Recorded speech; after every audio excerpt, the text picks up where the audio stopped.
예수 나의 좋은 치료자, 그의 눈이 머무는 곳은 나의 슬픔과 고통. 고개를 들어 그의 눈을 볼 때에 난 알았네. 예수 나의 좋은 치료자.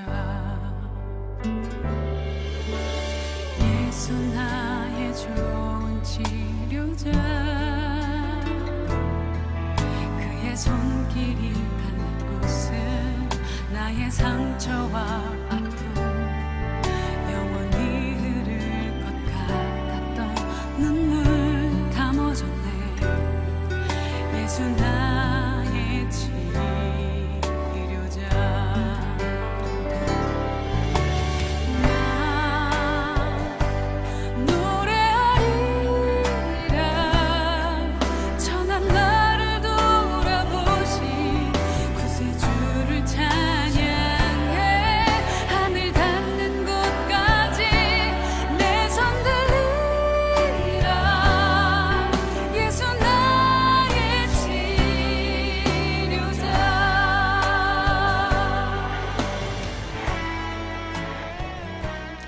성도 여러분, 10월 8일 목요일 아침 묵상의 시간입니다.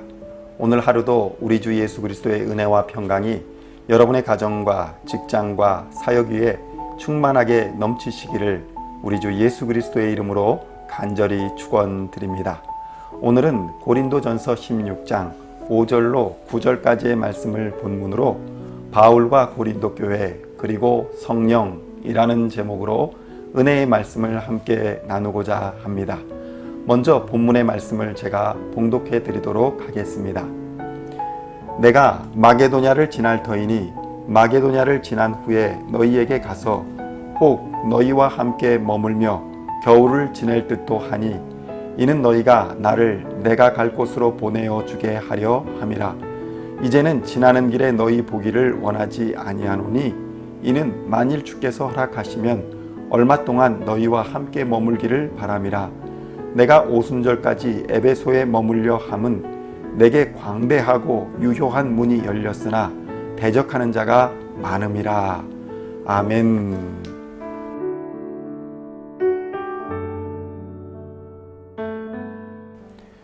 성도 여러분, 이전부터 계속 언급하여 왔듯이 고린도 교회는 많은 문제를 안고 있었습니다.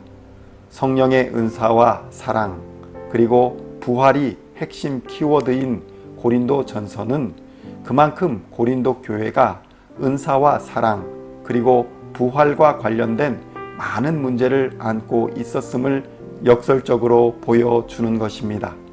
바로 고린도 교회는 성령에 대한 잘못된 이해를 가지고 있었으며 잘못된 은사관을 가지고 영의 은사를 강조하다가 잘못된 길로 가고 있었습니다.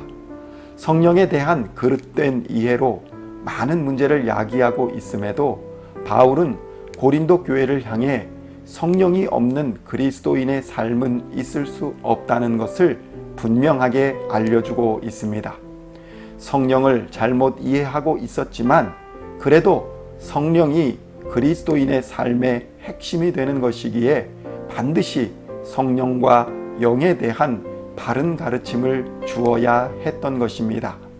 성령은 사람의 죄를 밝히 일러주시며 사람을 그리스도께로 인도하십니다.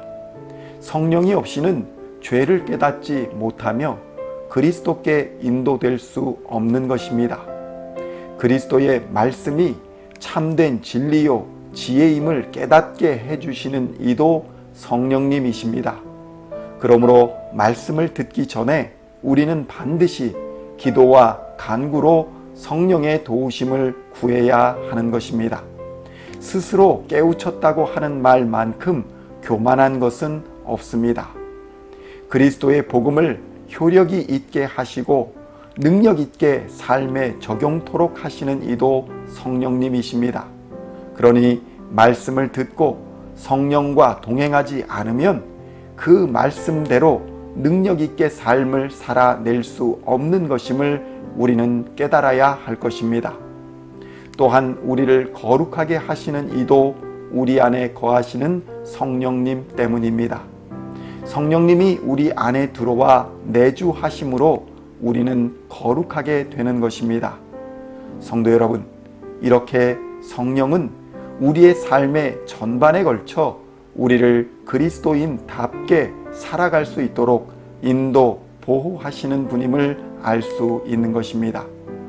그러나 고린도 교회는 보여지는 성령의 은사에 집착하여 그러한 보이는 현상이 성령의 전부라고 착각했으며, 그러한 보이는 현상이 없는 경우에 성령을 받지 못한 것으로 잘못된 판단을 하여 교회 내에서 서로를 판단하고 비난하며 다툼을 일삼았던 것입니다. 성도 여러분, 성령 하나님의 사역은 매우 풍성하며 다양합니다. 누구든지 구하는 자에게 후히 주시는 분이기도 하십니다. 또한 교회가 하나 되는데 반드시 필요한 것은 성령 하나님이십니다. 거룩한 성령으로 하나가 되어야 풍성한 부흥의 역사도 경험할 수 있는 것입니다. 나의 뜻, 너의 계획이 아니라 하나님의 영으로 하나가 되어야 교회가 교회될 수 있다는 것을 바울은 말씀하여 왔던 것입니다. 더구나 교회를 세상의 다른 공동체와 구별하여 주는 유일한 요소가 바로 성령님이십니다. 이는 성령이 계시지 않는 공동체는 교회 공동체로 불릴 수 없다는 것을 의미합니다. 성도 여러분, 성령께서는 우리 모두가 다 함께 유익을 얻을 수 있도록 우리가 모여 예배하는 예배 속에서 자신을 드러내십니다. 그래서 예배가 중요합니다. 우리는 성령을 통해 하나님의 백성으로 인침을 받고 누구든지 하나님의 백성이 되도록 성령이 인도하시는 것을 알 수 있습니다. 그러니 전도와 선교도 성령의 나타나심 없이는 감당할 수 있는 것이 아닙니다. 이렇게 중요한 성령을 교회가 간구하고 찾고 원하는 것은 매우 자연스러우며 당연한 것입니다.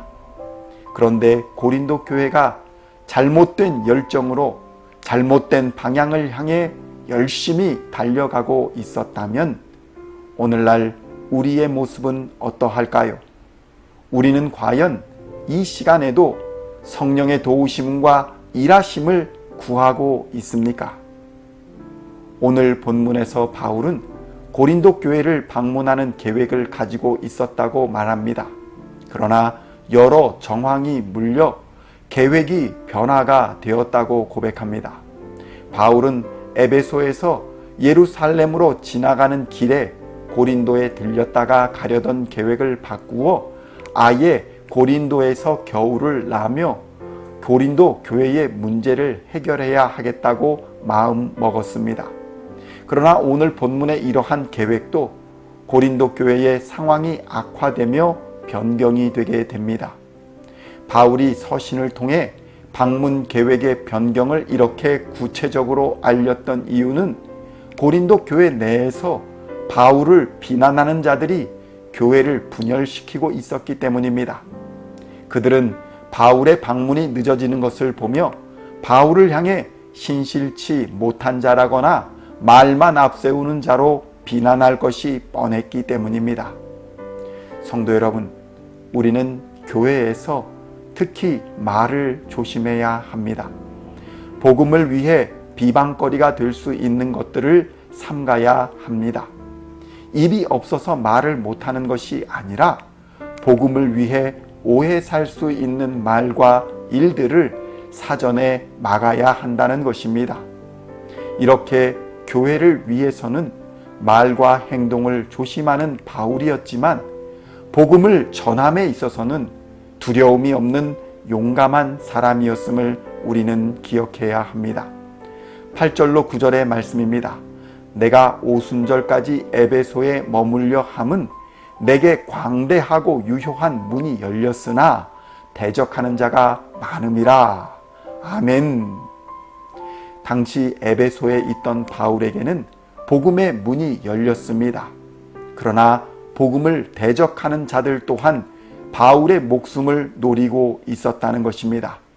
그러나 바울은 대적자를 피하지 않고 목숨을 걸고 복음을 전하고자 했던 용감한 사람이었습니다.